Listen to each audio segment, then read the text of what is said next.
Hello friends, now let's come to environment वाला part जो है पीटी 365 का। तो उसमें सबसे पहला टॉपिक है क्लाइमेट चेंज। तो क्लाइमेट चेंज बहुत ज़्यादा न्यूज़ में हमेशा रहता है। तो टिपिंग पॉइंट्स, अभी टिपिंग पॉइंट्स जो है, टिपिंग पॉइंट्स क्या होता है? टिपिंग पॉइंट्स वो होता है अगर टाइनी चेंज, मतलब बहुत स्मॉल चेंज अगर आप किसी चीज़ में ला रहे हो तो पूरी तरह सिस्टम जो है कम्प्लीटली चेंज हो जा रहा है। ठीक है, तो that is called tipping point. तो यहाँ अगर बात करें मतलब टिपिंग पॉइंट इसलिए हम यूज़ करते हैं कि जनरली हमारा जो अर्थ है क्लाइमेट चेंज की वजह से कितना ज़्यादा चेंज हो जा रहा है। ठीक है, और वो चेंज कितना इरिवर्सिबल है, तो that is called tipping point. Small climate change जो है बहुत ज़्यादा इफेक्ट कर रहा है। तो ग्लोबली अगर बात करें 9 टिपिंग पॉइंट्स हैं जहाँ पे क्लाइमेट चेंज होने की वजह से अर्थ जो है वो उसमें एब्रप्ट चेंजेस हो रहे हैं, इरिवर्सिबल चेंजेस हो रहे हैं। ठीक है, तो 9 टिपिंग पॉइंट्स कौन कौन से हैं? तो यहाँ पे देख सकते हैं आप, अमेजॉन रेन फॉरेस्ट, वहाँ पे ड्राउट हो रहा है बिकॉज ऑफ क्लाइमेट चेंज। ठीक है, बोरियल फॉरेस्ट, फायर्स इंक्रीज हो रहे हैं। ग्रीनलैंड आइस शीट की अगर बात करें तो हमारी आइस जो है वो लॉस हो रही है धीरे धीरे, क्योंकि मेल्ट हो जा रहा है टेम्परेचर इंक्रीज होने की वजह से। वेस्टर्न एंटार्क्टिक आइस शीट जो है वो भी आइस लॉस हो रहा है वहाँ पे। और कोरल रीफ्स की अगर बात करें तो वो डाई हो रही हैं। ऑब्वियसली क्लाइमेट चेंज, आपको पता होगा, कोरल रीफ्स जो होते हैं उनका ब्लीचिंग हो जाता है अगर सोलर इरेडियंस ज़्यादा है। फिर परमाफ्रॉस्ट रीजन जो है वो मेल्ट हो रहा है। विल्किस बेसिन जो है ईस्ट अंटार्कटिका में है, जिसका आइस लॉस्ट हो रहा है।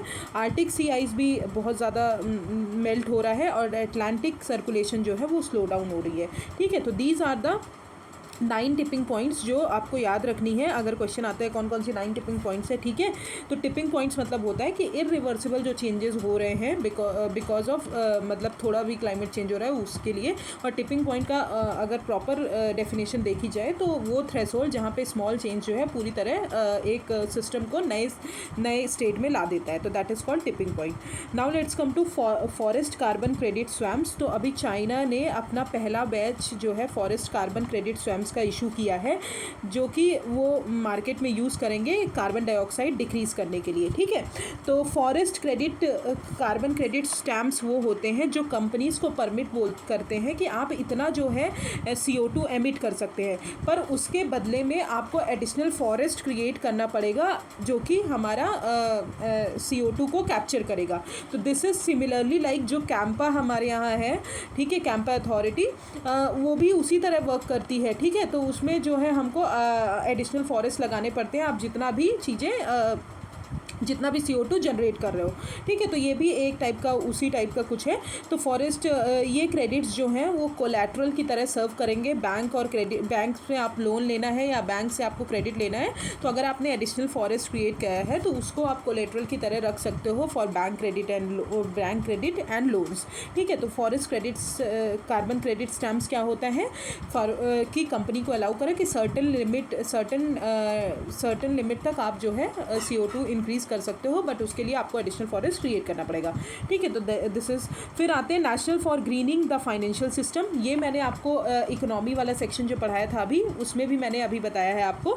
तो national for grinning financial system जो है ये ग्रुप है सेंट्रल बैंक्स का और सुपरवाइजर्स का, जो अपने फाइनेंशियल सिस्टम में अपनी जो फाइनेंशियल सिस्टम को इम्प्रूव करने के साथ साथ वो एनवायरनमेंट को भी देखते हैं, एनवायरनमेंट का भी डेवलपमेंट करते हैं। ठीक है, ये सिस्टम कहाँ पे लॉन्च हुआ था? पेरिस वन प्लैनेट समिट में लॉन्च हुआ था। तो रिजर्व बैंक ऑफ इंडिया ने अभी रिसेंटली ज्वाइन किया है इसको। ठीक है, फिर द लीफ कोalition जो है वो बहुत इनिशियल जो ग्रुप ऑफ गवर्नमेंट है उन्होंने लॉन्च की, नॉर्वे, US, UK की गवर्नमेंट। तो याद कर लीजिए लीफ कोalition किसने लॉन्च की है? नॉर्वे, UK एंड US की, और बहुत सारी लीडिंग कंपनीज जो हैं उन्होंने लॉन्च की है। किस लिए? जो ट्रॉपिकल फॉरेस्ट, सब ट्रॉपिकल फॉरेस्ट है, ठीक है, उसके लिए फंड को मोबिलाइज करने के लिए, फाइनेंस मोबिलाइज करने के लिए, मतलब फाइनेंस प्रोवाइड करने के लिए, उनके प्रोटेक्शन के लिए ये लॉन्च किया गया है। लीफ का फुल फॉर्म होता है lowering emission by accelerating forest finance. ठीक है, इसका एम क्या है कि वो $1 बिलियन जो है फाइनेंस प्रोवाइड करेंगे कि ट्रॉपिकल और सब ट्रॉपिकल फॉरेस्ट हमारा जो है वो ग्रो कर सके और हमारा डिफॉरेस्टेशन को हम डिक्रीज़ करेंगे, ठीक है, जिसके कारण क्या होगा, हमारे जो ट्रीज़ वगैरह हैं वो बचे रहेंगे तो CO2 अब्जॉर्ब करेंगे तो हमारे एमिशंस भी कम होंगे, ठीक है। ये हमको किस में हेल्प करेगा, ऑब्वियसली NDC टारगेट्स जो है हमको अचीव करने हैं उसमें हेल्प करेगा। और रेड प्लस जो है reducing emission for deforestation and forest degradation mechanism जो है उसमें भी हेल्प करेगा। तो अगर आपने इकोनॉमी पढ़ी है तो प्लीज़ मुझे एस्पिरेंट्स वाले चैनल में जो हमारा टेलीग्राम चैनल है उसमें मुझे रेड प्लस का मतलब क्या होता है, रेड प्लस का मतलब तो आप यहाँ पे लिखा हुआ है, रेड प्लस कौन से कन्वेंशन में लाया गया था, तो ये मुझे प्लीज़ आप जाके उसमें कमेंट करिएगा, because it is very important, क्योंकि इंडिया से इसका रिलेशन है एंड UNCED से रिलेशन है, ठीक है। तो आप मुझे ज़रूर बताइएगा कौन से कन्वेंशन में, बहुत सारे हुए थे, जैसे पेरिस हुआ था, वार्सा हुआ था, ठीक है, बॉन कन्वेंशन हुआ था, तो इन सब में किसमें से रेड प्लस लाया गया था, ठीक है। तो लीव कोएलिशन ये क्या हमको, ये जो है अगर हम इससे रिडक्शन करेंगे तो हम लोकल पीपल और लोकल इंडिजीनियस पीपल जो है उनको भी इन्वॉल्व करेंगे, ठीक है। तो लीव कोएलिशन ये है। Now come to initiatives and measures जो हमको पॉल्यूशन कॉम्बैट करने के लिए हमने यूज़ किया है। United nation global compact CEO water mandate, ठीक है, अभी रिसेंटली NTPC है जो नेशनल टेक्निकल NTPC लिमिटेड है, अभी वो सिग्नेटरी इसकी बनी है, ठीक है, यूनाइटेड नेशन ग्लोबल कॉम्पैक्ट इनकी जो है सिग्नेटरी बनी है। ये मैंडेट जो है 2007 में फॉर्म हुआ था कि हमारा जो वाटर है उसको एडवांस करो और सैनिटेशन के लिए यूज़ करो, और सस्टेनेबल डेवलपमेंट गोल्स जो है यूनाइटेड नेशन के अंदर उनको परफॉर्म करो with the help of United Nation governments, peers, United Nation के साथ गवर्नमेंट और पीयर्स, सिविल सोसाइटी, इन सब के साथ मिलके। इनका मैंडेट क्या है कि टूल्स और रिसोर्सेज के आपको डेवलप करेंगे, स्टेक होल्डर्स को प्रोवाइड करेंगे कि आप जो है रिस्क मिटिगेशन कर सको, ठीक है। Now come to Atal innovation mission and innovation centre of Denmark water innovation challenge launch किया है। तो किसने लॉन्च किया है, नीति आयोग ने लॉन्च किया है under the Atal innovation mission, in partnership किसके साथ करके, इनोवेशन सेंटर डेनमार्क के साथ पार्टनरशिप करके ये लॉन्च किया है। इसमें क्या करेंगे, कौन से चैलेंजेस को एड्रेस करेंगे, ऑब्वियसली डिजिटल वाटर मैनेजमेंट को सॉल्यूशंस बताएंगे, ठीक है, जो भी लीकेज हो रहे हैं वाटर से रिलेटेड उनको प्रिवेंट करेंगे, वेस्ट वाटर मैनेजमेंट करेंगे अक्रॉस रूरल और urban settlement, rain water harvesting करेंगे और safe sustain drinking water provide करेंगे, ठीक है। तो वाटर इनोवेशन चैलेंज किसने लॉन्च किया है, नीति आयोग ने लॉन्च किया है अटल इनोवेशन मिशन के अंदर, और इनोवेशन सेंटर डेनमार्क ने उनकी पार्टनरशिप के साथ, ठीक है। फिर आते हैं इथेनॉल ब्लेंडिंग। तो इथेनॉल ब्लेंडिंग मैंने आपको इकोनॉमी सेक्शन में भी पढ़ाया, तो इथेनॉल ब्लेंडिंग जब मैंने PT 365 का पिछला वाला पार्ट पढ़ाया था उसमें भी मैंने पढ़ाया है। तो इसमें भी इथेनॉल ब्लेंडिंग क्यों न्यूज़ में है, तो सेंट्रल गवर्नमेंट ने अभी बोला है कि एडवांस किया है टारगेट कि 20% इथेनॉल ब्लेंडिंग जो है, पहले कितना था 2025 तक आपको कंप्लीट करना था, अब जो है 2030 उन्होंने डेडलाइन बढ़ा दी है। तो याद कर लीजिए, वेरी इंपॉर्टेंट, 2030 तक उन्होंने बोला है आपको 20% टारगेट अचीव करना है। इथेनॉल को ब्लेंड करना है, इथेनॉल को ब्लेंड करना है विद पेट्रोल, ठीक है। तो ये जो है पहले क्या था 20% 2025 तक करना था। तो गवर्नमेंट ने अभी एक एक्सपर्ट कमेटी की रिपोर्ट रिलीज़ की है, road map for ethanol blending in India by 2025। तो इन्होंने प्रपोज किया है gradual roll out of ethanol blended fuel to achieve E10 fuel supply by April 2022 and phased out E20 और phased role out of E20, ठीक है। तो अभी recently national earlier जो थी नेशनल बायोफ्यूल पॉलिसी की अगर हम बात करें 2018 की, तो 20% जो है ब्लेंडिंग करना है इथेनॉल को आपको पेट्रोल में कब तक 2030 तक, अभी एडवांस अगर बताया जाए, और जो है 5% आपको बायो डीजल ब्लेंड करना है डीजल के साथ बाई 2030, ठीक है। 2020 में इंडिया का टारगेट क्या था कि हमको 10% जो है इथेनॉल ब्लेंड करना है पेट्रोल के साथ, ठीक है, और 20% हमको ऑब्वियसली 2030 तक करना है, और 10% जो है इथेनॉल ब्लेंड करना है आपको डीजल के साथ बाई 2030, ठीक है। तो आप यहाँ पे कंफ्यूज मत होइएगा कि 10% जो है हमको सिर्फ पेट्रोल के साथ ही वो करना है, हमको 10% इथेनॉल ब्लेंड जो है डीजल के साथ भी करना है। इन्होंने इंट्रोड्यूस किया व्हीकल्स जो कि कंपैटिबल होंगे E20 मटीरियल्स के साथ, ठीक है। तो this is called ethanol blending. Now come to ethanol based flex fuel vehicles. तो फ्लेक्स फ्यूल व्हीकल्स वो मॉडिफाइड वर्जन होते हैं व्हीकल्स के जो कि गैसोलीन और डॉप्ड पेट्रोल से चलते हैं, ना कि बहुत सारे वो जो हमारे डीजल्स और पेट्रोल्स होते हैं उनमें। तो ये जनरली करंटली सक्सेसफुल हुआ है ब्राज़ील में, कि ब्राज़ील में बहुत ज़्यादा सक्सेसफुल हुआ है क्योंकि वहाँ के पीपल्स जो हैं अब इन्हीं सबसे यूज़ करते हैं, ठीक है, फ्यूल से उन्होंने स्विच कर लिया है। गवर्नमेंट ने अभी प्लान किया है, इशू गाइडलाइन किया है, फ्लेक्स फ्यूल व्हीकल्स बाय अक्टूबर के तक आपको करने हैं। तो गवर्नमेंट जो है वर्क कर रही है, इंसेंटिव स्कीम्स बना रही है इसको प्रमोट करने के लिए।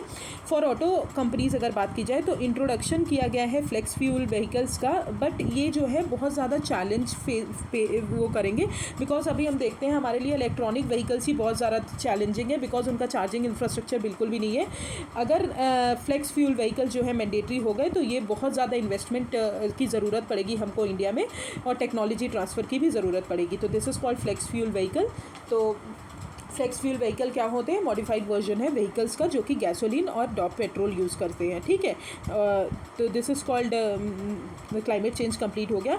Now comes to biodiversity. Biodiversity में सबसे इम्पॉर्टेंट न्यूज़ है मशीर। ये बहुत ज़्यादा न्यूज़ में रहा है, पिछली बार भी रहा है, ठीक है। तो अभी ब्लू फिन मशीर को जो है IUCN ने पहले इसका स्टेटस था क्रिटिकली एंडेंजर्ड, अब इसका जो स्टेटस कर दिया उन्होंने लीस्ट कंसर्न कर दिया है। तो याद रखिए क्रिटिकली एंडेंजर से लीस्ट कंसर्न किया है, ठीक है। तो मशीर होते क्या है? मशीर 3-4 वर्ड से 2 वर्ड से मिलके बना है। माही मतलब फिश होता है, शीर मतलब टाइगर। तो टाइगर लाइक फिश होती है, tiger among fish, that is called machine. ये इंपॉर्टेंट इंडिकेटर है हमारे क्लीन वाटर का, ठीक है, जहाँ पे भी ये प्रेजेंट रहता है हमारे फ्रेश वाटर इकोसिस्टम का इंपॉर्टेंट इंडिकेटर है। अगर 47 सब स्पीशीज़ की बात की जाए तो हमारे इंडिया में 15 मिलती हैं और अदर कंट्रीज़ में, बाकी सब अदर कंट्रीज़ में मिलती हैं। ये क्लीन वाटर में रहते हैं, फास्ट फ्लोइंग वाटर में रहते हैं और जहाँ पे वेल ऑक्सीजनेटेड वाटर रहता है वहाँ पे रहते हैं, ठीक है। तो ऑक्सीजन जहाँ पे बहुत प्रॉपर्ली अवेलेबल रहता है वहाँ पे रहते हैं और ये ऑमनीवोरस होते हैं। आई होप आपको पता होगा ऑमनीवोरस क्या होते हैं। कार्निवोरस एंड ऑमनीवोरस और कार्निवोरस में जो डिफरेंस है आप मुझे बताएंगे, बट मेन डिफरेंस मैं आपको बता देती हूँ और क्या डिफरेंसेस है। तो ऑमनीवोरस जो होते हैं मीट एंड वो क्या बोलते हैं वेज और नॉन वेज दोनों ईट करते हैं, और कार्निवोरस जो है वो सिर्फ क्या होते हैं, कार्निवोरस जो होते हैं वो सिर्फ हमारे वेजिटेरियन होते हैं, ठीक है। तो थ्रेट्स जो फेस करते हैं ये sensitive to dissolve oxygen, obviously dissolve oxygen क्योंकि हमारा जो है ये पॉल्यूटेड वाटर में नहीं रह सकते हैं, ये सिर्फ वहाँ रह सकते हैं, कहाँ पे,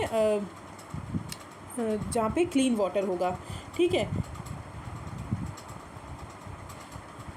तो वाइल्ड लाइफ प्रोटेक्शन एक्ट जो है 1972 वो एक्सप्लिसिटली फ़िश को अटेंशन नहीं देता है, बट डेफिनेशन जो है इनकी वाइल्ड एनिमल के अंदर आते हैं, ठीक है। तो कार्निवोरस वो होते हैं जो हमारे एनिमल होते हैं जो कि मीट को ईट करते हैं, नॉन वेजिटेरियन एनिमल्स जो होते हैं दैट इज़ कॉल्ड कार्निवोरस, ठीक है, याद रख लीजिए बहुत अच्छे से, और ठीक है। एंड ऑमनीवोरस वो एनिमल होते हैं जो प्लांट्स और एनिमल्स दोनों ईट करते हैं, ठीक है, तो दैट इज़ कॉल्ड ऑमनीवोरस, ठीक है। तो ये वेजिटेरियन और नॉन वेजिटेरियन दोनों होते हैं, एंड कार्निवोरस जो होते हैं हमारे वो नॉन वेजिटेरियन होते हैं, ठीक है। तो दिस इज़ कॉल्ड मशीर। अगर हम बात करें मेजर टाइप्स ऑफ मशीर की, तो गोल्डन मशीर जो है वो हिमालयन स्ट्रीम और रिवर्स में पाई जाती है, इसका स्टेटस जो है एंडेंजर्ड है। Blue fin and Deccan mahseer जो है वो डेकन प्लेटू और साउथ इंडिया में पाई जाती है। रेड फिन मशीर जो है रिवर्स ऑफ सेंट्रल इंडिया में पाई जाती है। चॉकलेट मशीर जो है नॉर्थ ईस्टर्न रीजन में पाई जाती है, ठीक है। Orange finned and humpback machine जो है उसका जो स्टेटस है क्रिटिकली एंडेंजर्ड है, वो कावेरी रिवर में पाई गई, पिछली बार जो है बहुत ज़्यादा न्यूज़ में रही है ये, ठीक है। तो क्रिटिकली एंडेंजर्ड है इनका स्टेटस। अब प्रोजेक्ट मशीर की बात करें तो ये 1971 में लाया गया था, स्टार्ट किया गया था। कोलैबोरेटिव एफर्ट किसका था? Tata power and central institute of fisheries education का, ठीक है। यहाँ अगर बताया जाए तो 5 लाख मशीर जो है वो ब्रीड करते हैं वेलवन हैचरी जो है लोनावला में महाराष्ट्र में, ठीक है, वहाँ पे ये रहते हैं। ये क्या है? आर्टिफिशियल लेक है जो कि वेलवन डैम के पर्पस के लिए क्रिएट किया गया था अंडर टाटा पावर, ठीक है। The project is finally borne fruit after an effort spanning 50 years by getting the fish delisted from the list of IUCN, ठीक है। तो प्रोजेक्ट मशीर आपको याद हो गया होगा, ठीक है। वेलवन हैचरी लोखंडवाला में है, याद कर लीजिए, महाराष्ट्र में। और मशीर जो है हमारी अभी ब्लू फिन मशीर जो है उसको क्रिटिकली एंडेंजर्ड से लीस्ट कंसर्न में किया है। दूसरा पॉइंट है कि वो हमारे क्लीन वाटर में रहते हैं, ठीक है, दे आर ऑमनीवोरस में एनिमल, तीसरा पॉइंट है, ठीक है। और ये जो है इनको फ्रेश वाटर की ये इंडिकेट करते हैं हमारा फ्रेश वाटर इकोसिस्टम, ठीक है। तो this is mahseer. Now let's come to other flora and fauna in news. तो भरी तलुसुच तपनी, इसको मैं अच्छे से प्रोनाउंस नहीं कर पा रही हूँ, तो आप एक बार जाके, आई am sorry for the pronunciation, so you must just go and know about the pronunciation what it's called, ठीक है। बट वैसे आपको डेफिनेशन से आपको इससे मतलब होना चाहिए कि ये है क्या, मतलब ये नाम देख के आप समझ ही जाएंगे, ठीक है। तो डिटेल्स क्या है इसकी, ये कार्निवोर रेप्टाइल है, ठीक है। कार्निवोर मतलब अभी मैंने बताया जो मीट ईटन, जो हमारे नॉनवेज एनिमल्स होते हैं उनको बोलते हैं कार्निवोर्स रेप्टाइल है, जो कि 240 मिलियन ईयर्स अगो जो है रहते थे, ठीक है। ये लार्जेस्ट प्रीडेटर है इन दैट इकोसिस्टम अगर बात की जाए, ठीक है। ये बिलोंग करते हैं जीनस एंड स्पीशीज प्रीवियसली जो कि अननोन थी, कॉल्ड भरीतलस सुषुप्तपानी, ठीक है। तो इन तेलुगु अगर बात करें तो भरी का मतलब होता है यूज, भरी मतलब ऑब्वियसली भर गया, तो यूज, एंड तला मतलब हेड, सुचिस मतलब इजिप्टियन क्रोकोडाइल हेडेड डाइटी, ठीक है। तो फॉसिल्स जो हैं अभी इनके कहाँ फाउंड हुए हैं, कहाँ मिले हैं, येरापल्ली फॉर्मेशन में मिले हैं, जो कि रॉक फॉर्मेशन है गोदावरी बेसिन पे तेलंगाना में, ठीक है। तो ये जो है न्यूज़ में था, ये क्या है आपको ये याद होना चाहिए। तो कार्निवोर रेप्टाइल्स है, ठीक है, लार्जेस्ट प्रेडेटर है हमारे इकोसिस्टम का। होलोग जिबॉन, तो अभी स्टडी आई है centre for cellular molecular biology की, जो कि हैदराबाद में है। उन्होंने बोला है कि इंडिया में सिर्फ वेस्टर्न होलोग जिबॉन पाए जाते हैं, ईस्टर्न होलोग जिबॉन जो है इंडिया में नहीं पाए जाते हैं। तो होलोग जिबॉन जो है स्मॉलर एप्स हैं, ठीक है, और ओनली एप्स हैं जो इंडिया में पाए जाते हैं। याद रखिएगा, ओनली एप्स जो प्रेजेंट है हमारे इंडिया में, ये अरुणाचल प्रदेश और आसाम में पाए जाते हैं, और इनका IUCN स्टेटस जो है एंडेंजर्ड है, ठीक है। IUCN स्टेटस क्या है, एंडेंजर्ड है। फिर ब्लैक बक की बात करें तो उड़ीसा जो है उड़ीसा में जो ब्लैक बक की पॉपुलेशन है वो अभी इंक्रीज़ हुई है लास्ट 6 ईयर्स में। ब्लैक बक जो है उड़ीसा में वो सदर्न पार्ट में रहते हैं। ये जनरली किस एरियाज़ में रहते हैं, राजस्थान, गुजरात, मध्य प्रदेश, तमिलनाडु और through out the peninsular India में रहते हैं।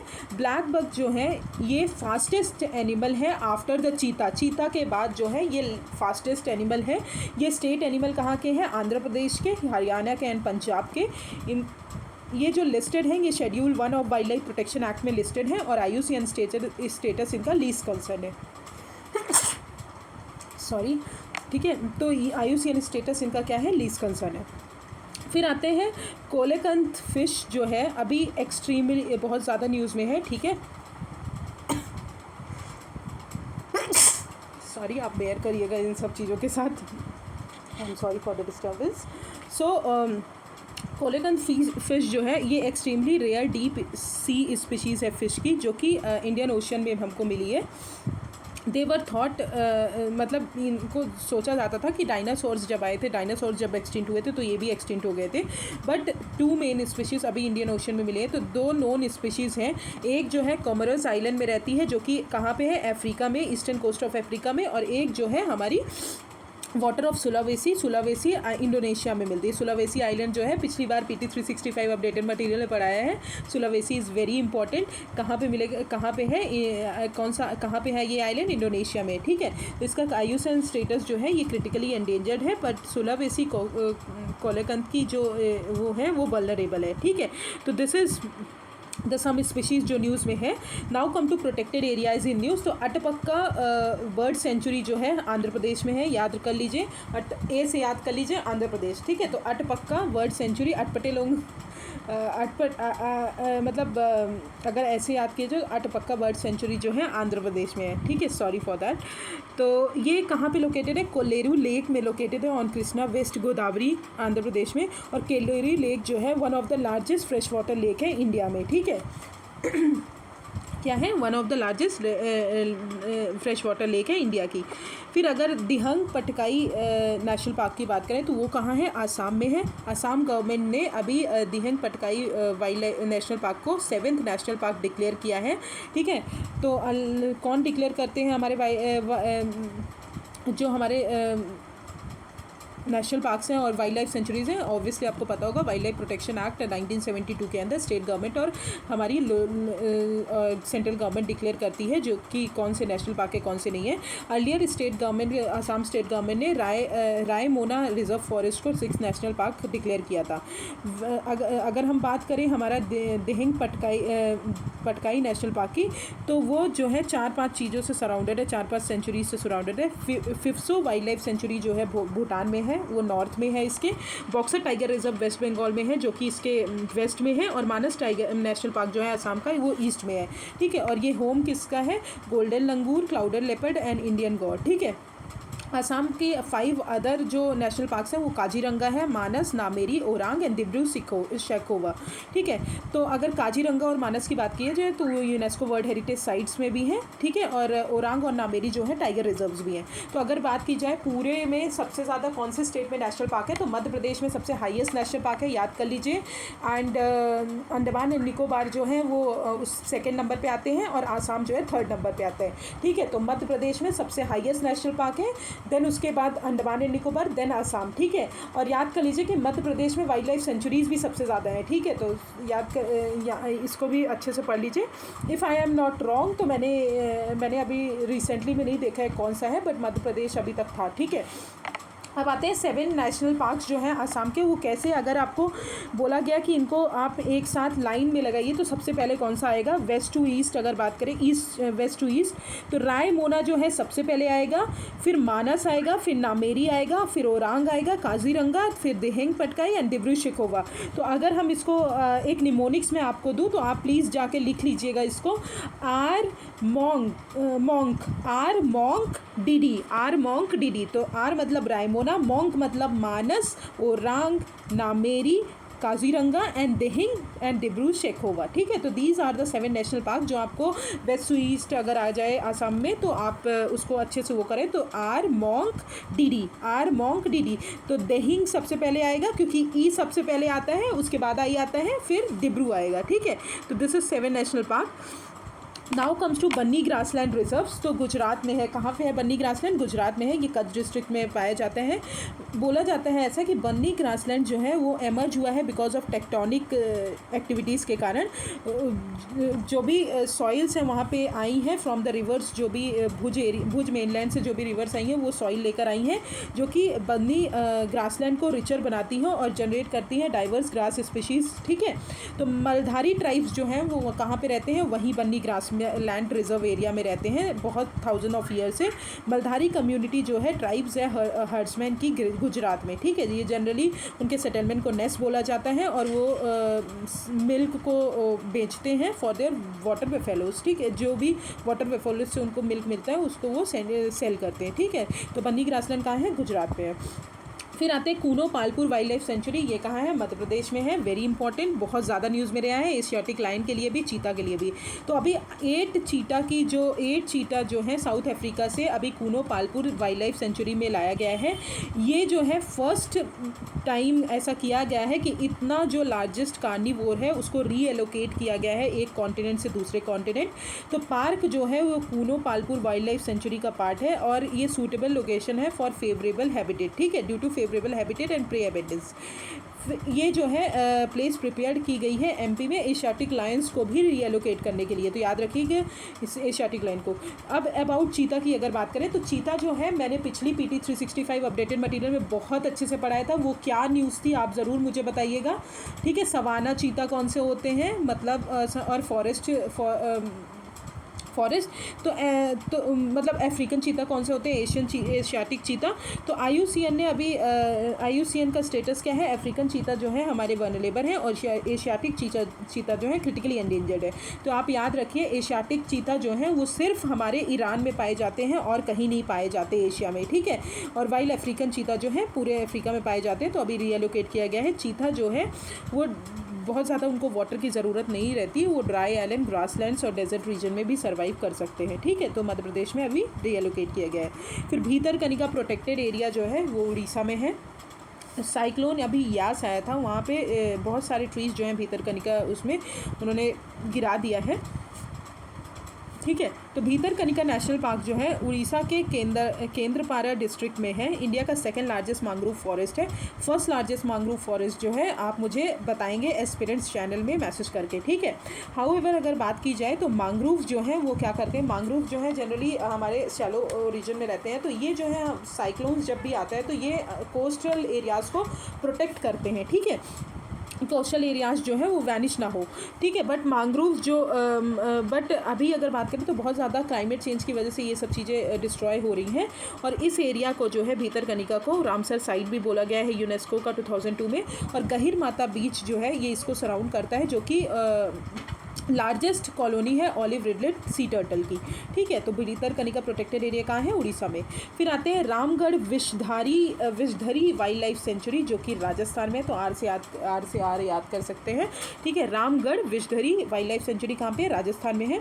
राजस्थान ने अभी इसको 4th टाइगर रिजर्व डिक्लेयर किया है। और इंडिया में राजस्थान का तो 4th हुआ, पर इंडिया का कौन सा हो गया? 52nd टाइगर रिजर्व हो गया। 51st टाइगर रिजर्व जो है PT 365 अपडेटेड मटीरियल जो पहला वाला आया था उसमें मैंने पढ़ाया है, तो आप मुझे बताइएगा ज़रूर। आई एम सॉरी मैं बहुत क्वेश्चंस पूछ रही हूँ, बट आप लोग एक भी क्वेश्चंस का आंसर नहीं देते। एस्पिरेंट्स चैनल में आप प्लीज़ आंसर दीजिए, क्योंकि अगर किसी को नहीं याद है तो उसको याद आ जाएगा। दूसरों की भी हेल्प करिए और अपना भी पढ़िए, बिकॉज बहुत ज़रूरी है अभी इन सब चीज़ों को करना। इन सब चीज़ों में आपको बहुत नॉलेज मिलेगी, ठीक है। तो 51st कौन सा है आप ज़रूर मुझे बताइएगा। राजस्थान जो है अभी 4th टाइगर रिजर्व उन्होंने डिक्लेयर किया है, और इंडिया का ये 52nd टाइगर रिजर्व है, ठीक है। ये जो है जो इन अदर टाइगर रिजर्व्स हैं राजस्थान में, वो राठमबोर है, सरिक्षा है और मुकुंद है, ठीक है। और ये सेंचुरी जो है लेपर्ड, यहाँ पे लेपर्ड रहते हैं, sambars, chitals, wild voles, smaller cats and caracals, ठीक है, ये सब रहते हैं। अब अन्नामलई टाइगर रिजर्व जो है वो कहाँ पे है? तमिलनाडु में। अन्नामलई जो है वो तमिलनाडु पोर्शन ऑफ अन्नामलई से कार्व किया गया है, मतलब उससे निकाला गया है। ये जो है पालघाट गैप के साउथ में लाई करता है, ठीक है। पालघाट गैप जो है सदर्न वेस्टर्न घाट्स, उसके साउथ में लाई करता है, और ये फॉल होता है वेस्टर्न घाट्स माउंटेन चेन में, ठीक है। अब अन्नामलई जो है वो 6 डिफरेंट इंडिजीनियस पीपल की होम है। मलई मलसर्स, कदर, मलसर, मुदुवन, पुलयर, एरावल्लर, ठीक है। तो ये जो है ये वहाँ के 6 डिफरेंट इंडिजीनियस पीपल है, ठीक है। अन्नामलई टाइगर रिजर्व कहाँ है? तमिलनाडु में। Now comes to environments on maps, कैसे हम देख सकते हैं। तो अगर आइसलैंड क्यों न्यूज़ में है? आइसलैंड इसलिए न्यूज़ में है कि आइसलैंड का ग्लेशियर जो है 7% लॉस हो गया है, ठीक है, because of climate change, global warming के कारण। और वो ऐसा बताया जाता है कि 2200 तक डिसअपियर हो जाएगा पूरी तरह, ठीक है। फिर लेबनान की बात करें, बहुत सारी फ़िश जो हैं वहाँ पे मर गई हैं और वहाँ से वॉश अप हो गई हैं on the bank of Qaraoun lake, जो कि लेबनान का लॉन्गेस्ट रिवर जो कि कहाँ पे है? लेबनान के लॉन्गेस्ट रिवर पे है, लितानी, ठीक है। तो याद कर लीजिए, कारावन लेक कहाँ पे है? लेबनान में है, और लितानी क्या है? लेबनान की लॉन्गेस्ट रिवर है, ठीक है। फिर सूडान सहेलिन जोन जो है, आपको पता होगा सूडान वाला रीजन अफ्रीका में आता है। ये मोस्ट वनरेबल रीजन है क्लाइमेट चेंज के लिए, ठीक है। एज फूड प्रोडक्शन जो है वहाँ पे अंडर द थ्रेट है, ठीक है। फूड प्रोडक्शन जो है उस क्लाइमेट बहुत ज़्यादा उसमें थ्रेट आ रहा है, क्योंकि जनरली क्लाइमेट चेंज की वजह से एग्रीकल्चर वहाँ पे बहुत ज़्यादा एग्रीकल्चर नहीं ग्रो हो पा रहा है, जिसके कारण जो है ये न्यूज़ में है। फिर आते हैं अंटार्कटिका की अगर बात करें, तो वर्ल्ड लार्जेस्ट आइसबर्ग जो है A76 जिसे बोला गया, part of Ronne ice shelf का पार्ट है अंटार्कटिका में, अभी फ्लोट हो रहा है किस पे? वेडल सी पे। कहाँ पे? वेडल सी पे फ्लोट हो रहा है। फिर डेमोक्रेटिक रिपब्लिक ऑफ कॉन्गो की अगर बात करें, तो नियरा गोंगो जो कि लार्ज स्ट्रेटोवो वॉल्केनो है नियर लेक कीवू, ठीक है। तो ये कहाँ किसको बॉर्डर करता है? कॉन्गो को बॉर्डर करता है with Rwanda in Virunga national park, ठीक है। तो याद कर लीजिए, अगर क्वेश्चन आया कि नायरिया गोंगो जो है ये क्या है? लार्ज स्ट्रेटोवो वॉल्केनो है, जो कि लेक कीवू में है, और विरुंगा नेशनल पार्क कहाँ है? कॉन्गो में है, ठीक है। फिर आते हैं great barrier reef. Obviously UNESCO ने रिकमेंड किया है कि वर्ल्ड हेरिटेज स्टेटस जो है डाउनग्रेड किया जाएगा बिकॉज ऑफ कोरल रीफ्स वहाँ पे डिक्लाइन हो रही हैं, ठीक है। अब टर्की में बात करें तो सी ऑफ मरमरा कहाँ है? यहाँ पे है, ये याद कर लीजिए, सी ऑफ मरमरा वहाँ पे है। तो सी ऑफ मरमरा जो है अभी सी स्नॉट हुआ है, ऑफ मरमरा में उसका आउटब्रेक हुआ है, जो कि बहुत ज़्यादा ग्रीन स्लज जो है वहाँ पे बहुत ज़्यादा ग्रीन स्लज जो है, ग्रीन एल्गी जो है ऊपर आ गया है बिकॉज ऑफ न्यूट्रिएंट्स जो है ज़्यादा ओवरलोड हो रहे हैं, ठीक है। यूट्रोफिकेशन आपने पढ़ा होगा एनवायरनमेंट में। तो यूट्रोफिकेशन क्या होता है? एक्सेस ऑफ न्यूट्रिएंट्स जब जाता है, तो वहाँ पे एक्सेस ऑफ न्यूट्रिएंट्स जब जाता है तो बहुत ज़्यादा क्या होता है? एल्गी जो है ऊपर आ जाते हैं, एल्गी ऊपर आते हैं, तो लोगों को ऑक्सीजन नहीं मिलता, जो भी नीचे स्पीशीज़ है। तो इसके कारण जो है ये न्यूज़ में है। तो टर्की में सी ऑफ मरमरा कहाँ है? तो आपको याद होना चाहिए टर्की के पास है, ठीक है। तो this is some new environment on words news. तो अब कुछ पढ़ लेते हैं जो हमने ऊपर पढ़ा, उन्हीं को हम मैप के थ्रू देख लेते हैं। तो सबसे पहले अटपक्का बर्ड सेंचुरी आंध्र प्रदेश में है, अन्नामलई टाइगर रिजर्व तमिलनाडु में है। कर्नाटका में अभी मेघदातु जो डैम है वो किस रिवर पे कंस्ट्रक्टेड है, रिवर कावेरी पे। तो याद कर लीजिए मेघदातु डैम जो है वो किस रिवर पे कंस्ट्रक्टेड है, कावेरी रिवर पे। और अभी एनजीटी ने एक कमेटी फॉर्म की है कि आप इन्वेस्टिगेट करिए जो भी वायलेशन हो रहा है इस डैम के कंस्ट्रक्शन के लिए, ठीक है। गुजरात में बहुत इंपॉर्टेंट न्यूज़ है, वेरी इंपॉर्टेंट न्यूज़। तो नेशनल मैरीटाइम हेरिटेज कॉम्प्लेक्स जो है अभी लोथल में बनाया गया है। ये किसने बनाया? मिनिस्ट्री ऑफ कल्चर और मिनिस्ट्री ऑफ शिपिंग ने मिलके बनाया है, ठीक है। तो नेशनल मैरीटाइम हेरिटेज कॉम्प्लेक्स कहाँ पे है? लोथल में है। तो मैरीटाइम से आप याद कर लेते हैं कोस्टल एरियाज़, और हेरिटेज से अगर आपको समझना है तो लोथल में है, ठीक है। तो याद कर लीजिए लोथल में है। मध्य प्रदेश में Kuno Palpur sanctuary wildlife sanctuary, Rajasthan में Ramgarh Vishdhari wildlife sanctuary. And Indira Gandhi canal जो है अभी रिपेयर किया गया है उसको, और रिक्लाइन किया गया है, जो कि कहाँ पे है? हमारा राजस्थान में, ठीक है। फिर चंबल रिवर जो है अभी गैंगेटिक डॉल्फिन और घड़ियाल जो है वो चंबल रिवर में रहते हैं, जिसके कारण वो अभी क्या हुआ है कि उनकी पॉपुलेशन इंक्रीज़ हुई है बिकॉज ऑफ लॉकडाउन की वजह से। क्योंकि क्या हो रहा है, ठीक है, क्योंकि लोग ज़्यादा उसको मतलब डिटेरिएट नहीं कर रहे हैं, कंडीशन वाटर की सही है, तो इसलिए चंबल रिवर, चंबल जो एरिया है वो कौन से तीन स्टेट को बोलते हैं, कौन से 3 स्टेट को मिला के बनता है, ये आप मुझे ज़रूर बताएंगे प्लीज़, ज़रूर। क्योंकि मैं आप लोगों को हर बार बोलती हूँ आप मुझे कुछ ना कुछ बताइए, आप लोग नहीं बताते हैं। तो ये जो है ऐसा फिर मुझे भी अच्छा नहीं लगेगा कि मैं आपको क्वेश्चन दूँ, बिकॉज आप लोग कोई रिप्लाई नहीं करते। तो आप प्लीज़ इसका ज़रूर बताइएगा, चंबल रिवर कौन से 3 स्टेट को मिला के बनती, चंबल जो है कौन से 3 स्टेट को मिला के बनती है, ठीक है। फिर हिमाचल प्रदेश की बात करें तो अभी Jangi Thopan Powari hydroelectric power है, जिसके कारण अभी प्रोटेस्ट हो रहा है। ये जो पावर प्रोजेक्ट है वो रिवर सतलज पे बना है, ठीक है। कहाँ पे बना है? रिवर सतलज में, ये हिमाचल प्रदेश में है। आसाम की अगर बात करें तो दिहिंग पटकाई को 7th नेशनल पार्क डिक्लेयर किया है। उड़ीसा और वेस्ट बंगाल की अगर बात करें तो अभी जो हमारा भीतरकनिका जो है वहाँ पे मैंग्रोव्स जो हैं डिस्ट्रॉय हो रहे हैं बिकॉज ऑफ साइक्लोन्स, ठीक है। तो these are the some important news जो मैप के थ्रू मैंने आपको बता दी, ठीक है। Now comes to sustainable development, ठीक है। तो इसमें सबसे इंपॉर्टेंट टॉपिक है ग्रॉस एनवायरनमेंट प्रोटेक्ट। तो आपको पता होगा जीडीपी क्या होता है, ठीक है। इकोनॉमी अगर आप जानते हैं, इकोनॉमी में अगर आपने पढ़ा होगा तो जीडीपी वगैरह पढ़ा होगा, ग्रॉस डोमेस्टिक प्रोडक्ट, ठीक है। ग्रॉस डोमेस्टिक प्रोडक्ट वो होता है total value of final goods and services जो भी प्रोड्यूस्ड होती है economy with in a year, ठीक है। अब ग्रॉस एनवायरनमेंट प्रोडक्ट भी क्या होगा? Obviously total value of environment जो इकोसिस्टम है हमको पीपल को प्रोवाइड होता है इन अकाउंटिंग ईयर। तो जीडीपी जैसा है वैसे ही जीईपी है, ठीक है। तो ये भी अकाउंटिंग ईयर में मेजर किया जाता है। तो ग्रॉस, ये न्यूज़ में क्यों है कि उत्तराखंड जो है इंडिया का फर्स्ट स्टेट है जिसने अभी ग्रॉस एनवायरनमेंट प्रोडक्ट को कैलकुलेट करने की बात की है अलॉन्ग विथ इट्स जीडीपी, ठीक है। तो अगर हम बात करें न्यूज़ में कि ये 4 critical areas, natural areas, resources को कवर करेगा, एयर, वाटर, फॉरेस्ट, सॉइल, जिसको मॉनेटरी वैल्यूज़ असाइन की जाएंगी और वो क्वालिटी और क्वांटिटी जो है नेचुरल रिसोर्सेज की डिटरमाइन करेंगे ग्रॉस एनवायरनमेंट प्रोडक्ट, ठीक है। ये जनरली केदारनाथ डिज़ास्टर के बाद गवर्नमेंट जो है इस पर डिस्कशन हो रहा था कि इसको लाना है, ठीक है। तो अगर हम देखा जाए तो इंटीग्रेट कैसे होगा जीडीपी और जीईपी? तो जीडीपी ऑब्वियसली माइनिंग, मैन्युफैक्चरिंग, इन सब चीज़ों के लिए होता है। जीईपी हमारा एनवायरनमेंट के लिए हो जाएगा, वाटर पॉल्यूशन, कार्बन सिक्वेस्ट्रेशन, और इन दोनों को मिलाएंगे तो ये दोनों हमको किस में हेल्प करेंगे? एग्रीकल्चर हो गया, फॉरेस्ट्री हो गया, फिशिंग हो गया, तो इन सब में हमारी हेल्प करेंगे, ठीक है। तो what is GEP? Total value of final ecosystem services supplied to human well-being in a region annually, that is called GEP. इसको मेजर कैसे किया जाएगा? बायोफिजिकल वैल्यू और मॉनेटरी टर्म्स में मेजर किया जाएगा, और ये इंडिकेट करेगा हमारा ओवरऑल एनवायरनमेंट क्या है, ठीक है। अब जीईपी जो है मोनेटाइज किसको करेगा? जो भी हमारी बायोडाइवर्सिटी लॉस हो रही हैं, अदर एनवायरमेंटल फैक्टर को। अब आपने एक और टर्म पढ़ा होगा, ग्रीन जीडीपी। तो ग्रीन जीडीपी जनरली छोटा टर्म है बिकॉज वो पूरे जीडीपी, जो इकोनॉमी जीडीपी हम मेजर करते हैं उसमें से अगर हम जो भी हमारे एनवायरनमेंट को डैमेज हो रहा है उसको हटा दें तो that is called green GDP.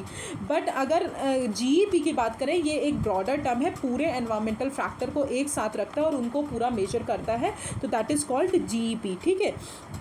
ठीक है। तो जीईपी जो है वो एनवायरमेंट कंपोनेंट्स के इम्प्रूवमेंट को भी मेजर करेगा और कितना स्टेट वर्क कर रहे हैं इकोसिस्टम को रिड्यूस करने के लिए, उसमें भी हमको हेल्प करेगा। ठीक है, तो आई होप जीईपी समझ में आ गया होगा। फिर मैं अदर ग्लोबल स्टैंडर्ड और इनिशिएटिव की बात करें तो system of environmental and economic accounts, ये मैंने पिछली बार आपको पढ़ाया है, आपको याद होना चाहिए। ये जो है यूनाइटेड नेशन ने डेवलप किया है। किस लिए डेवलप किया है? नेचुरल कैपिटल और एनवायरमेंटल क्वालिटी को एनहांस करने के लिए नेशनल अकाउंटिंग सिस्टम में। ठीक है, नेशनल अकाउंटिंग सिस्टम क्या होता है? ऑब्वियसली वो होता है जिसमें हम सारी जो है हम जो भी इकोनॉमिक सिस्टम अपना रहे हैं उसमें एनवायरमेंटल की चीज़ों भी इंक्लूड करेंगे। ठीक है, चाइना जो है has been undertaking studies to estimate the cost of various types of environmental damage which offsets its economic growth. ठीक है, तो हैप्पी प्लानिट इंडेक्स जो है वो कौन रिलीज़ करते हैं? हमारे ब्रिटिश न्यू इकोनॉमिक्स फाउंडेशन जो है हमारे क्रिएट करते हैं। किस लिए? जो एनवायरमेंटल सस्टेनेबिलिटी है उससे रिलेटेड। ठीक है, फिर भूटान का ग्रॉस नेशनल हैप्पीनेस जो है has environmental preservation in one of the 4 policy objectives. Sweden जो है अभी बहुत सारे एनवायरमेंटल इंडिकेटर्स को लाए हैं as a part of government policy. ठीक है, तो आई होप आपको ग्रॉस एनवायरमेंट प्रोडक्ट समझ में आ गया होगा। Now comes to ecosystem restoration. ठीक है, तो ecosystem restoration for people and natural climate जो है अभी यूनाइटेड नेशन एनवायरनमेंट प्रोग्राम ने रिपोर्ट पब्लिश की है। यूनाइटेड नेशन किसने पब्लिश की है? यूएनईपी ने पब्लिश की है, याद रखिएगा। अब इकोसिस्टम यूएनईपी ने ये फाओ का जो है United nation decades on economic and ecosystem restoration उसका पार्ट है, तो फाओ भी पार्ट है इसका। ठीक है, तो यूएनईपी और फाओ ने मिलकर इसको रिलीज़ किया है। तो आप याद कर लीजिए उसको ना। अब इकोसिस्टम रिस्टोरेशन होता क्या है? रिस्टोरेशन मतलब किसी चीज़ को रीस्टोर करना। ठीक है, मतलब उसको एक्सप्लॉइट ना होने देना। ठीक है, तो इकोसिस्टम को बचाना। तो इकोसिस्टम रिस्टोरेशन मतलब उसकी रिकवरी करना, इकोसिस्टम की रिकवरी करना कि जो भी डिग्रेडेशन हो रहा है, जो भी इकोसिस्टम डिस्ट्रॉय हो रहा है उसको हम ना होने दें। ठीक है, और उसको कंजर्व करें। कि फाइंडिंग्स क्या क्या हैं? अभी बोला गया है कि we are using the equivalent of 1.6 earth to maintain our current way of life. ठीक है, 1.6 अर्थ हम यूज़ कर रहे हैं कि अपनी लाइफ को प्रोटेक्ट करने के लिए और ecosystem cannot keep up with our demands. ठीक है, तो इकोसिस्टम ऑब्वियसली हमारी डिमांड के लिए नहीं करेगा क्योंकि हम कितना अर्थ को एक्सप्लॉइट कर रहे हैं, और तो इसीलिए इतनी सारी जो चीज़ें हैं, पैंडेमिक और ये सब फैल रहा है, बिकॉज क्लाइमेट चेंज हम लोग जो है बहुत ज़्यादा एक्सप्लॉइट कर रहे हैं एनवायरमेंट को।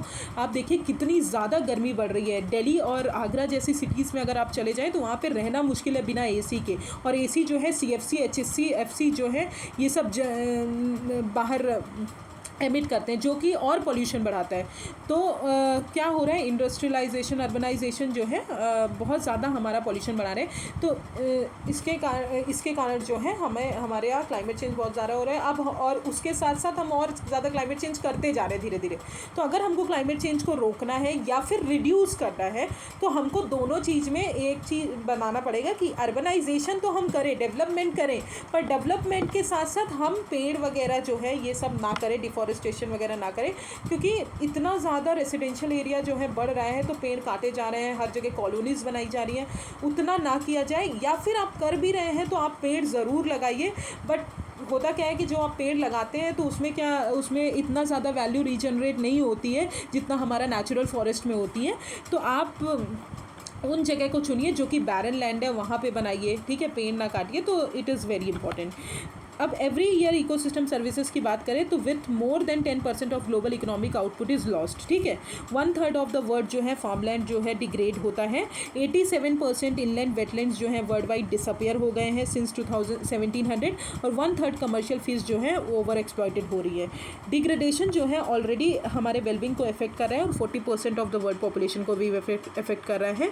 अगर हमको ठीक है, तो रीस्टोरेशन बहुत ज़रूरी है ग्लोबल क्लाइमेट का। अगर नहीं हुआ तो वो टेम्परेचर जो है राइज हो जाएगा 2 डिग्री सेल्सियस से। ठीक है, रिकमेंडेशन क्या दी है? रीस्टोरेशन करना, डिग्रेडेशन को अवॉइड करना, लार्ज स्केल इन्वेस्टमेंट करना, ड्राईलैंड एग्रीकल्चर में मैंग्रोव फॉरेस्ट को बढ़ाना, वेस्ट वाटर मैनेजमेंट करना। तो these are the some recommendation given by the report. Okay, now come to virtual water analysis. तो IIT गुवाहाटी टीम ने अभी रिकमेंड किया है कि वर्चुअल वाटर एनालिसिस करिए फॉर वाटर मैनेजमेंट के लिए, बेटर वाटर मैनेजमेंट के लिए। तो वर्चुअल वाटर है क्या?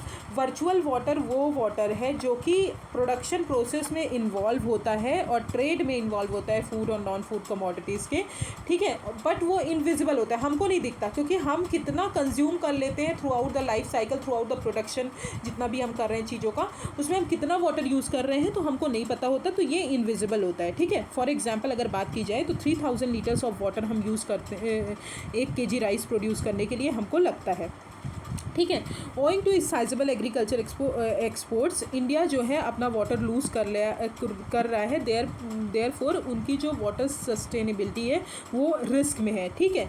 तो एज़ पर एस्टिमेट्स बताया जाए तो 2006 से लेकर 2016 तक के बीच में इंडिया जो है 26,000 मिलियन टन्स लीटर्स जो है virtual water on an average every year export करते हैं, ठीक है। अब सिग्निफिकेंस क्या होगा वर्चुअल वाटर का, एनालिसिस का हमारे डोमेस्टिक वाटर यूज़ को ऑप्टिमाइज़ करेंगे और through imports of water intensive agriculture products reduce करेंगे pressure on fresh water resources, हमारी जो farming evidence based water policies है उनको हेल्प करेंगे, और ये जो है alternative as a alternative work करेगा, जो कि मेगा प्रोजेक्ट है जैसे इंटरलिंकिंग ऑफ रिवर्स वगैरह, इन सबको हेल्प करेगा, ठीक है। तो ये है significance. Now comes to used cooking oil based biodiesel, ठीक है। तो ये बहुत इंपॉर्टेंट है, इसलिए आपको इस पे मैं फोकस कर रही हूँ, वेरी वेरी इंपॉर्टेंट।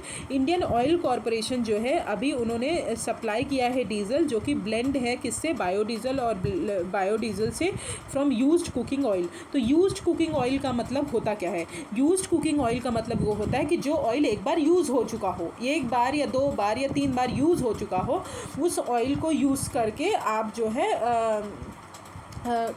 आप जो है क्या करिए, बायोडीज़ल को प्रोड्यूस करिए, ठीक है। तो यूज़ कुकिंग ऑयल जो है आर ऑयल्स और फैट्स जो कि कुकिंग और फ्राइंग में यूज़ होता है, फूड प्रोसेसिंग इंडस्ट्रीज़ में, रेस्टोरेंट्स में, हाउस होल्ड्स में, हाउस में यूज़ होता है, ठीक है। तो यूज़ कुकिंग ऑयल जो है must involve fat and oil और ग्रीसेस जो कि प्रीवियसली यूज्ड हो चुके हैं कुकिंग के लिए और फ्राइंग के लिए। यूज़ कुकिंग ऑयल जो है इंपॉर्टेंट सोर्स है रॉ मटेरियल का फॉर प्रोड्यूस बायोडीजल। ये जो है सोप के लिए यूज़ होते हैं, कॉस्मेटिक्स के लिए, कुकिंग ऑयल के लिए और एनिमल फीड के लिए भी यूज़ होते हैं, इन सब चीज़ों के लिए भी। अब बेनिफिट क्या है बायोडीज़ल का, तो ये ऑब्वियसली इंपोर्ट हमारा रिड्यूस करेंगे, क्योंकि अगर हम बायोडीज़ल अपने यहाँ ही प्रोड्यूस करेंगे तो इंपोर्ट हमारा डिक्रीज़ होगा। हमको जो है हमारा जो 5% बायोडीज़ल ब्लेंडिंग है उसको हमारे टारगेट को अचीव करने में हेल्प करेंगे। पर होता क्या है, जो जब भी हम किसी चीज़ को फ्राई करते हैं, 3-4 बार तेल यूज़ करते हैं उस चीज़ को, तो उसमें क्या होता है कि बहुत सारी डिसीज़ जो है अकर करती है हमारी बॉडी में, जैसे कि अल्जीमर डिसीज़ हो गया, लीवर डिसीज़ हो गया, हाइपरटेंशन हो गया, ठीक है। क्योंकि एक टोटल पॉपुलर कंपाउंड बनता है जो कि हमको बहुत अनहेल्दी फील कराता है, ठीक है, अनहेल्दी हो जाते हैं उसको, तो इसलिए ये प्रिवेंट करने के लिए जो है गवर्नमेंट ने उसको ये किया है, ठीक है। अब इनिशिएटिव्स जो है बायोडीज़ल के लिए है उन्होंने, तो ministry of petroleum and natural gas और मिनिस्ट्री ऑफ हेल्थ और फैमिली वेलफेयर ने अभी procurement of biodiesel produce from used cooking oil जो है लॉन्च किया है। इसका एम क्या है कि हमको यूज्ड कुकिंग ऑयल को कलेक्ट करना है और फिर उसके बाद उसको कन्वर्ट करना है बायोडीज़ल में और डेवलप करना है एंटरप्रेन्योरशिप, ऑनरशिप, ठीक है, अपॉर्चुनिटीज़। अंडर द इनिशिएटिव अगर बात करी जाए तो ऑयल मार्केटिंग कंपनीज जो है वो पीरियडिकली इंक्रीमेंटल प्राइस गारंटी देंगी 5 साल के लिए और extend of take guarantees for 10 years to perspective entrepreneurs. फिर आते हैं नेशनल पॉलिसी ऑन बायोफ्यूल्स 2018। ये एनकरेज करते हैं कि हम सप्लाई चेन मैकेनिज्म सेटअप करें for biodiesel production from non edible oil seeds, used cooking oil और शॉर्ट जेस्टेशन क्रॉप्स। FSSAI ने in association with biodiesel association of India repurpose RUCO launch किया है। रीपर्पस यूज्ड कुकिंग ऑयल किसने launch किया है? FSSAI and biodiesel association of India. ये क्या है कि जो भी ऑयल्स है उसको परचेज़ करिए होटल्स, कैटरर्स, स्नैक मेकर्स और ट्रेडर्स से, और उसको फिर रीज़नेबल प्राइस में उसको परचेज़ करिए और कन्वर्ट करिए उसको बायोडीज़ल में। तो इसलिए ये लॉन्च किया गया है और इन्होंने एक मोबाइल फ़ोन एप्लीकेशन भी लॉन्च किया है जो कलेक्शन करेगा ये जितने भी यूज़ कुकिंग ऑयल्स होते हैं, ठीक है। तो इश्यूज़ क्या है रूको के साथ? एट प्रेजेंट अगर बात की जाए तो अभी कोई स्टेब्लिश चेन नहीं है यूज़ कुकिंग ऑयल का। इसमें इम्प्योरिटीज़ बहुत प्रेजेंट होती हैं और RUCO require large food businesses operator to store UCO separately, ठीक है। तो ये जो है न्यूज़ में था। तो यूज़ कुकिंग ऑयल, आई होप आपको समझ में आ गया होगा। तो दिस इज़ बायोडीजल साइकिल, आप एक बार पढ़ लीजिएगा। एक्सट्रैक्शन, रिफाइनिंग, फिर ट्रांसटेरिफिकेशन होता है, ठीक है। तो दीज आर द 3 प्रोसेस जो इन्वॉल्व होती हैं बायोडीजल साइकिल में। Now let's come to organic farming, very important. आप इसमें एक वेरी इंपॉर्टेंट का टैग भी लगा लीजिए, स्टार मार्क बना लीजिए, क्योंकि बहुत ज़्यादा ज़रूरी है ऑर्गेनिक फार्मिंग के बारे में जानना, क्योंकि अभी बहुत ज़्यादा न्यूज़ में भी था, ठीक है। और एक और चीज़ न्यूज़ में थी, ज़ीरो बजट नेचुरल फार्मिंग, ठीक है, तो वो भी याद कर लीजिए। तो अंडमान एंड निकोबार ने अभी क्या किया है, सर्टिफाई किया है ऑर्गेनिक, ठीक है। इतना हेक्टर मतलब 14,491 हेक्टर एरिया जो है सर्टिफाइड किया है under the large area certification scheme, जो कि PGS की स्कीम है, सर्टिफिकेशन प्रोग्राम है, ठीक है। तो लार्ज एरिया सर्टिफिकेशन किससे रिलेटेड है, आपको ये तो आपको क्वेश्चन अगर आए तो ऑब्वियसली ऑर्गेनिक फार्मिंग से रिलेटेड है। अब ये होता क्या है, तो लार्ज एरिया सर्टिफिकेशन जो है एक यूनिक क्विक सर्टिफिकेशन प्रोग्राम है, जो कि ऑर्गेनिक फार्मिंग को दिया जाता है, जो भी एरियाज़ हैं उनको दिया जाता है। ये department of agriculture and farmers welfare ने लॉन्च किया है अंडर द परंपरागत कृषि विकास योजना के अंदर, ठीक है, याद कर लीजिए, परंपरागत कृषि विकास योजना के अंदर लॉन्च किया गया है। इसमें जो है हर विलेज को कंसीडर किया जाएगा एज अ क्लस्टर और अ ग्रुप,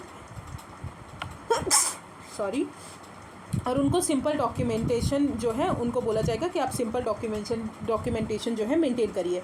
सारे फार्मर्स जो हैं उनके फार्मलैंड के साथ और उनके लाइफ स्टॉक के साथ अपना स्टैंडर्ड रिक्वायरमेंट मेंटेन करेंगे और सर्टिफाई और वेरीफाई किया जाएगा और सर्टिफिकेशन लेंगे एनमास से without the need to go to conversion period, ठीक है। तो LAC क्या है, unique certification and quick process है, प्रोग्राम है, जो कि ऑर्गेनिक फार्मिंग लैंड एरिया को सर्टिफाइड करता है। ये department of agriculture and farmers welfare के अंदर आता है अंडर द परंपरागत कृषि विकास योजना, ठीक है। ये सर्टिफिकेशन जो है एनुअल बेसिस पे रिन्यू किया जाएगा, ठीक है, as per peer appraisal, as per the process of PGS India, ठीक है। अब ऑर्गेनिक प्रोडक्ट की बात करें, ऑर्गेनिक फार्मिंग की, तो अकॉर्डिंग टू अगर फूड एग्रीकल्चर ऑर्गेनाइजेशन में जो डेफिनेशन दिया है, ऑर्गेनिक एग्रीकल्चर वो होता है जिसमें जहाँ पे यूनिक प्रोडक्शन मैनेजमेंट सिस्टम होता है, जो कि हमारे एग्रो इकोसिस्टम हेल्थ को, बायोडाइवर्सिटी को, बायोलॉजिकल साइकिल को एनहांस करते हैं और उसको प्रमोट करते हैं।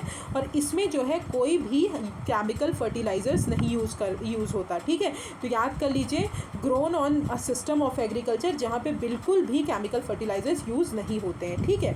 अब की कैरेक्टरिस्टिक क्या है हमारे ऑर्गेनिक फार्मिंग के, obviously maintaining organic matter levels and encouraging soil biological activity, ठीक है।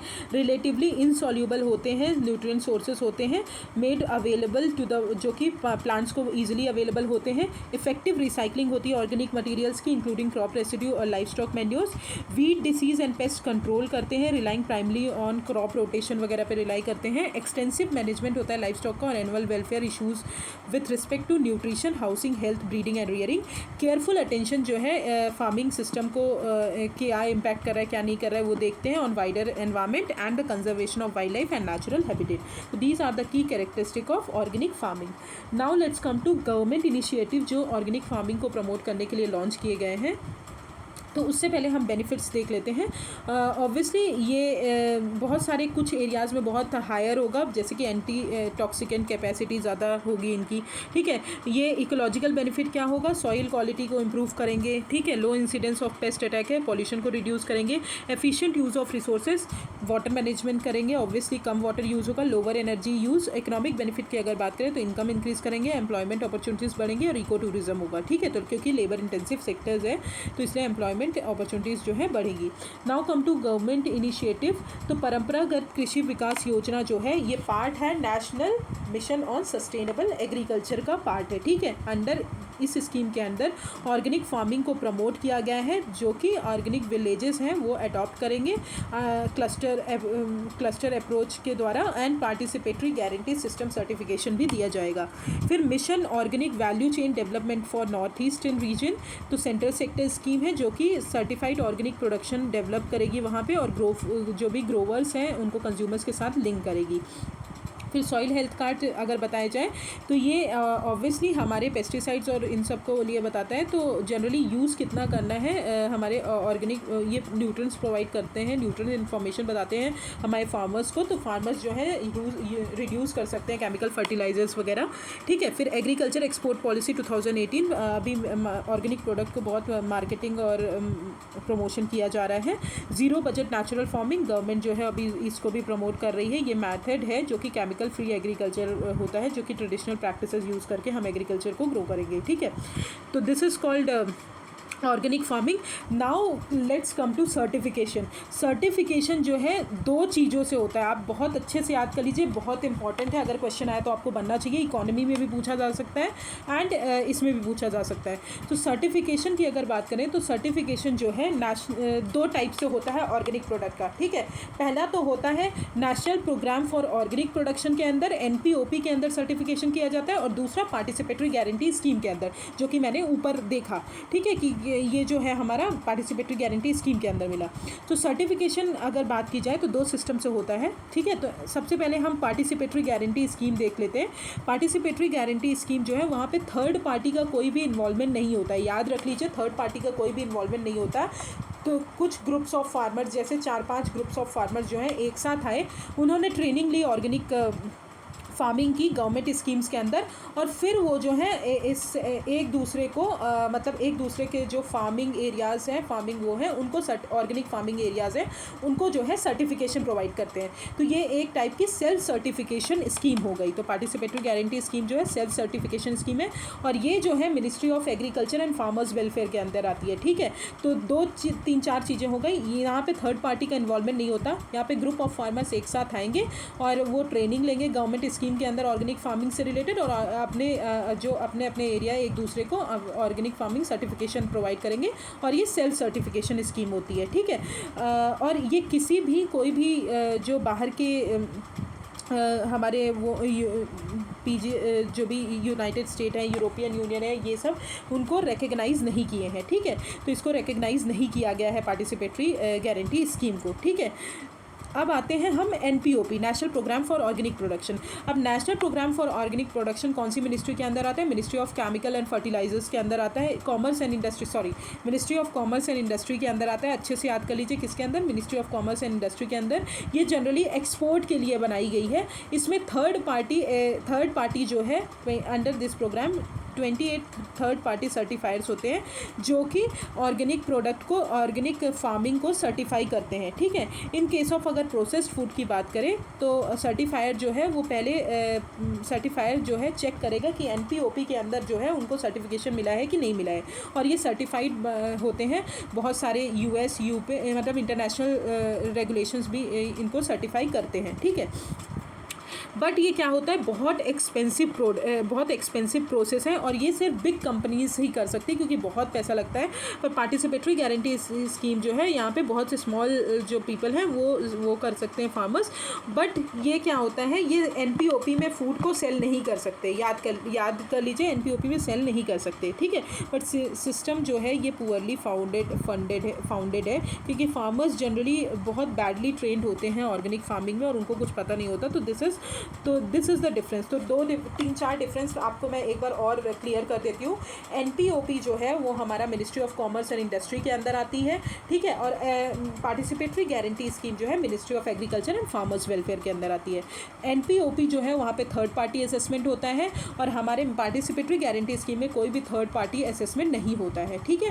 और NPOP जो है वो US जो बाहर की इंटरनेशनल एजेंसीज हैं वहाँ पे रिकग्नाइज्ड है, और पार्टिसिपेटरी गारंटी स्कीम जो है रिकग्नाइज नहीं है क्योंकि ये सेल्फ सर्टिफिकेशन स्कीम है, ठीक है। और NPOP बहुत एक्सपेंसिव होता है, और पार्टिसिपेटरी गारंटी स्कीम जो है ये एक्सपेंसिव तो कम है बहुत। इसके ड्रॉबैक्स क्या है कि बहुत फार्मर्स जो हैं बहुत बैडली ट्रेंड होते हैं ऑर्गेनिक फार्मिंग में। तो ये हो गया हमारा। आई होप आपको बहुत अच्छे से इसका डिफरेंस समझ में आ गया होगा, एंड मिनिस्ट्री ज़रूर याद रखिए।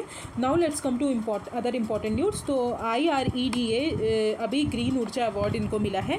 तो Indian renewable energy development agency limited जो है इनको अभी ग्रीन ऊर्जा अवार्ड मिला है, जो कि लीडिंग पब्लिक इंस्टीट्यूशन है रिन्यूएबल सेक्टर को फाइनेंस करने के लिए। ये जो अवार्ड है वो इंडियन चैम्बर ऑफ कॉमर्स देते हैं, ठीक है। IREDA जो है वो मिनी रत्ना कंपनीज़ है, ministry of new and renewable energy के अंदर आती है और पब्लिक लिमिटेड कंपनी है, पब्लिक लिमिटेड गवर्नमेंट कंपनी है और नॉन बैंकिंग फाइनेंशियल इंस्टीट्यूशन है, ठीक है। फिर clean energy ministerial industrial deep decarbonisation initiative IDDI जो है, ये किसका इनिशिएटिव है, याद कर लीजिए, इंडिया और यूके का है। इंडिया और यूके ने लॉन्च किया है। ये क्या है, पब्लिक प्राइवेट ऑर्गेनाइजेशन का कोएलिशन है जो कि हमारी स्टिमुलेट करेंगे कि जो कार्बन इंडस्ट्रियल मटेरियल्स है उनकी डिमांड जो है कम हो, ठीक है। जर्मनी और कनाडा भी इसके ज्वाइन किए हैं इस इनिशिएटिव को। ये स्टैंडर्डाइज करेगी carbon assessment, public private sector procurement target को एम्बिशियस बनाएगी और इंसेंटिव इन्वेस्टमेंट प्रोवाइड करेगी कि आप लो कार्बन प्रोडक्ट्स जो हैं उनको यूज़ करें।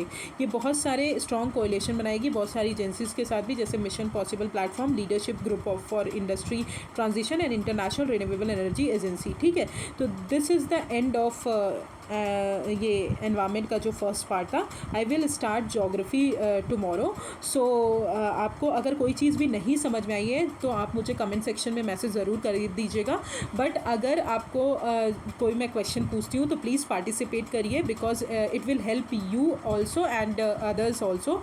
सो क्योंकि क्या होगा, ऐसे पार्टिसिपेशन करेंगे तो मुझे भी पढ़ाने में ज़्यादा मज़ा आएगा एंड मैं और ज़्यादा इम्प्रूवमेंट कर पाऊँगी चीज़ों में। Thank you so much. अगर आपको कोई प्रॉब्लम है just comment me on the comment section.